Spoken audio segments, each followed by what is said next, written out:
ગુજરાત બાદ હવે યુપીમાં પણ the Sabarmati report film tax free CM યોગીએ કર્યું એલાન। ગોધરાકાંડનું સત્ય ઉજાગર કરતી ફિલ્મ ધ સાબરમતી રિપોર્ટ હવે ઉત્તર પ્રદેશમાં પણ ટેક્સ ફ્રી થઈ ગઈ છે।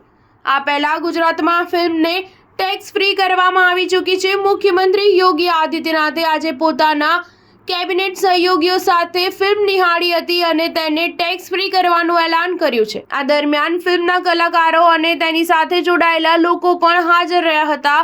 સીએમ યોગીએ એમ પણ કહ્યું કે દરેક ભારતીયોએ આ ફિલ્મ જોવી જોઈએ અને દેશ અને સમાજમાં દુશ્મનાવટ ફેલાવનારા લોકોને એક્સપોઝ કરવા જોઈએ। ફિલ્મ જોયા બાદ સીએમ યોગીએ કહ્યું કે ગોધરાકાંડના સત્યને દેશ સામે લાવવાનું વિક્રાંત મેસીની ટીમે પોતાની કલા દ્વારા રાષ્ટ્રીય કર્તવ્ય નિભાવતા પ્રશંસનીય પ્રયાસ કર્યો છે।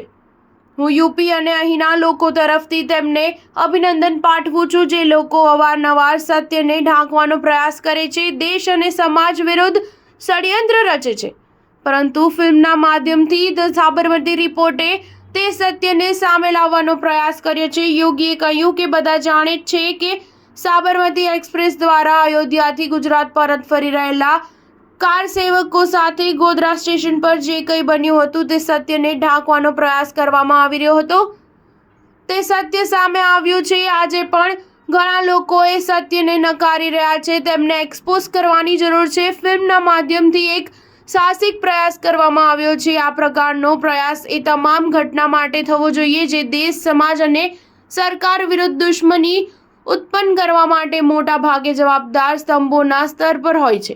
આવા લોકોને જાહેરમાં એક્સપોઝ કરવાની જરૂર છે। સ્ટાર ન્યૂઝ 7 હંમેશા સચ્ચાઈની સાથે।